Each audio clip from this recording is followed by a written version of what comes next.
Hello everyone, I hope you all are doing very well. तो स्वागत है आप सबका एक नई वीडियो में। तो आज की वीडियो में हमारा टॉपिक होने वाला है शेडेड पोल इंडक्शन मोटर। ठीक है, शेडेड पोल इंडक्शन मोटर क्या है? हमारे पास एक टाइप है सिंगल फेज इंडक्शन मोटर का। ठीक है, यहाँ पर हम शेडेड पोल इंडक्शन मोटर की कंस्ट्रक्शन देखेंगे, उसकी वर्किंग देखेंगे, टॉर्क स्पीड कैरेक्टरिस्टिक्स देखेंगे और एट लास्ट उसकी कुछ एप्लीकेशंस को डिस्कस करेंगे। तो वीडियो स्टार्ट होने से पहले मैं आपको बता दूं, बोर्ड पे हम जो भी डिस्कस करेंगे उन सब की फोटोज आपको डिस्क्रिप्शन बॉक्स में मिल जाएगी।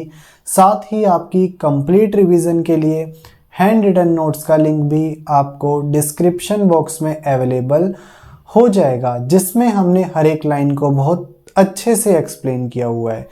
तो बिना टाइम वेस्ट किए हुए चलते हैं अपनी वीडियो में।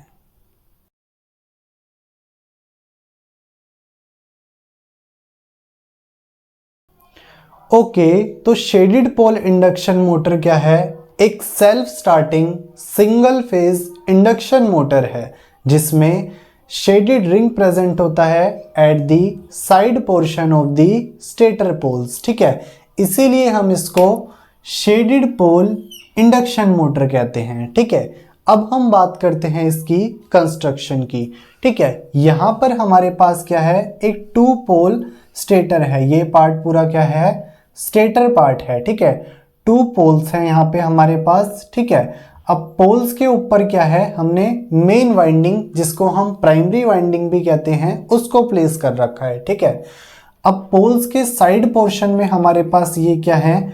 कॉपर रिंग्स हैं, जिसको हम शेडेड रिंग्स भी कहते हैं। ठीक है, यहां पर क्या है? यही हमारे पास सेकेंडरी वाइंडिंग का काम करते हैं। ठीक है, उसके बाद स्टेटर के पास प्रेजेंट है स्टेटर कोर, जो कि लैमिनेटेड सिलिकॉन स्टील का बना हुआ है, ताकि जो हमारे पास इलेक्ट्रिकल लॉसेस हैं उससे प्रिवेंशन हो सके। ठीक है, यहां पर हमारे पास एक केज लाइक रोटर है। ठीक है, जो कि स्क्विरल केज्ड है।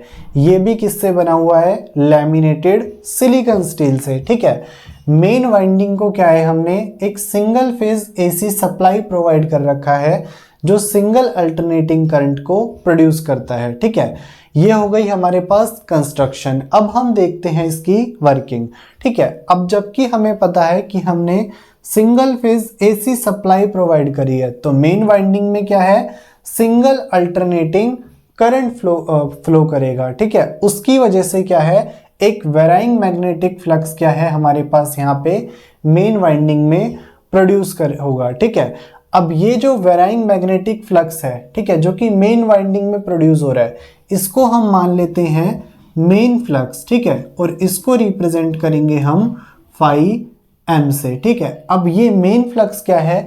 आगे जाके हमारे पास कॉपर रिंग्स को कट करेगा। ठीक है, और due to Faraday's law of electromagnetic induction, यहाँ पे हमारे पास कॉपर रिंग में क्या है? एक ईएमएफ इंड्यूस होगा।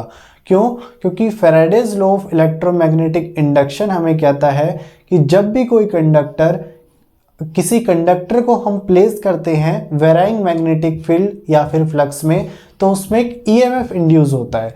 अब यहाँ पे क्या है? ईएमएफ इंड्यूस होने से एक करंट फ्लो करेगा कॉपर रिंग में, और वो जो करंट फ्लो करेगा वो क्या है? फर्दर एक और मैग्नेटिक फ्लक्स को, एक और वेराइंग मैग्नेटिक फ्लक्स को प्रोड्यूस करेगा, जिसको हम मान लेते हैं शेडेड फ्लक्स। ठीक है, ये फ्लक्स होगा हमारे पास शेडेड फ्लक्स। क्यों? क्योंकि ये शेडेड रिंग में आया है, और इसको रिप्रेजेंट करेंगे हम फाई एस से। ठीक है, अब ये जो हमारे पास दो फ्लक्स आए हैं, फाई एम मेन वाइंडिंग में और फाई एस शेडेड रिंग में, ठीक है, ये दोनों क्या है? एक दूसरे को अपोज करेंगे ड्यू टू लेंज लॉ।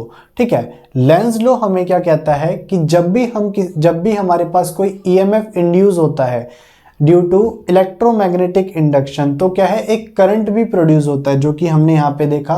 अब वो जो करंट प्रोड्यूस हुआ है वो क्या है? फर्दर एक और मैग्नेटिक फील्ड को प्रोड्यूस करेगा। अब वो जो मैग्नेटिक फील्ड प्रोड्यूस हुई है वो क्या करेगी? अपोज करेगी किसको? जो कि चेंजेस आएंगे हमारे पास इनिशियल मैग्नेटिक फील्ड में। ठीक है, ये हमारे पास जो लेंस लो है थोड़ा सा टफ होगा समझने में, लेकिन आपको यहाँ पे सिर्फ इतना समझना है कि ये जो हमारे पास φs और φm है ये दोनों एक दूसरे को अपोज करेंगे। अब ये जब दोनों एक दूसरे को अपोज करेंगे तो इनके बीच में क्या है, एक टाइम फेज डिफरेंस क्रिएट हो जाएगा। और वो जो टाइम फेज डिफरेंस क्रिएट होगा वो क्या है, एक रोटेटिंग मैग्नेटिक फील्ड को प्रोड्यूस करेगा in the air gap between stator and rotor. तो यहाँ पे हमारे पास एक rotating magnetic field flow produce होएगी। ठीक है, अब ये जो रोटेटिंग मैग्नेटिक फील्ड है ये क्या है, अंदर की तरफ एंटर करेगी तो रोटर के बार्स को क्या है, उनके साथ लिंक कर जाएगी रोटेटिंग मैग्नेटिक फील्ड, और क्या है, स्टार्टिंग टॉर्क प्रोवाइड करेगी रोटर को, जिससे हमारे पास रोटर रोटेट करना स्टार्ट करेगा और इस तरीके से मोटर आगे ऑपरेट करेगी। ठीक है, तो आई होप आपको ये वर्किंग समझ आई होगी।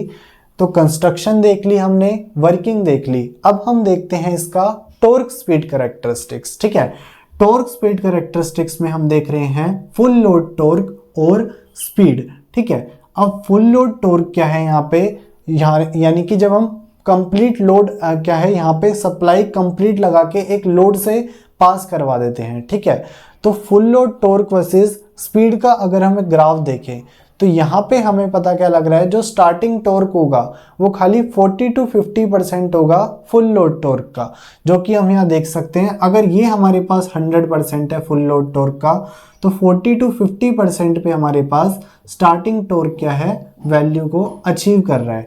और एक और बात यहाँ पे जानने वाली है कि जो स्टेटर के पोल्स होते हैं, यानी कि जो यहाँ पे स्पीड होती है वो इन्वर्सली प्रोपोर्शनल होती है नंबर ऑफ स्टेटर पोल्स के, यानी कि जितने ज़्यादा स्टेटर पोल्स होंगे उतनी कम स्पीड होगी, जितने कम स्टेटर पोल्स होंगे उतनी ज़्यादा स्पीड होगी। ठीक है, इसकी कुछ एप्लीकेशंस हैं हमारे पास। सबसे फर्स्ट है, इसको हम यूज़ करते हैं रिलेज में, फैंस में और एग्जॉस्ट फैंस में। ठीक है, साथ ही इसको यूज़ किया जाता है हेयर ड्रायर्स एंड रेफ्रिजरेटर्स में, और कभी कभार इसको यूज़ किया जाता है टैप रिकॉर्डर्स में। ठीक है, तो इस तरीके से हमने complete shaded pole induction motor देखा, जिसमें हमने सबसे पहले कंस्ट्रक्शन देखी।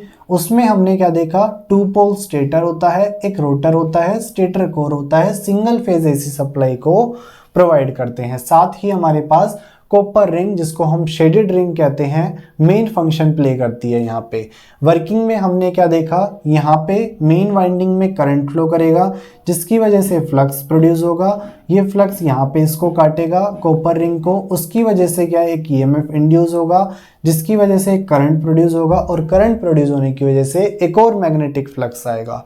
अब ये दोनों मैग्नेटिक फ्लक्स एक दूसरे को अपोज करेंगे, यहाँ पे आरएमएफ यानी कि रोटेटिंग मैग्नेटिक फील्ड प्रोड्यूस होगा, और इसकी वजह से क्या है, फर्दर आगे मोटर वर्क करेगी। ठीक है, उसके बाद हमने टॉर्क स्पीड कैरेक्टरिस्टिक देखा, उसके बाद हमने क्या देखा, एक इनकी एप्लीकेशंस देखी। ठीक है, यहाँ पे मुझे लगता है आपको लेंस लो क्या है कम थोड़ा सा समझ आया होगा। तो लेंस लो बेसिकली हमारे पास क्या कहता है कि ये हमारे पास कोई वेराइंग मैग्नेटिक फील्ड है, इसमें हमने किसी कंडक्टर को रखा, तो इसमें क्या है, हमारे पास एक ईएमएफ इंड्यूस होगा। ईएमएफ इंड्यूस होने की वजह से क्या है, एक करंट प्रोड्यूस होगा, और ये जब करंट प्रोड्यूस होगा ये क्या है, एक और मैग्नेटिक फील्ड को प्रोड्यूस करेगा। अब ये जो मैग्नेटिक फील्ड है ये क्या है, इस मैग्नेटिक फील्ड में जो भी चेंजेस आते हैं उनको अपोज करती है, यानी कि एक दूसरे के क्या है, ये एक दूसरे को अपोज करती हैं। ठीक है, ये था हमारे पास लेंस लो। ठीक है, सो आई होप आपको ये समझ आया होगा। बाकी आप नीचे दिए हुए नोट्स पढ़ेंगे, आपको और अच्छी अंडरस्टैंडिंग मिलेगी। तो आज की वीडियो में इतना ही, मिलते हैं आपसे नेक्स्ट वीडियो में। Till then peace out, thank you.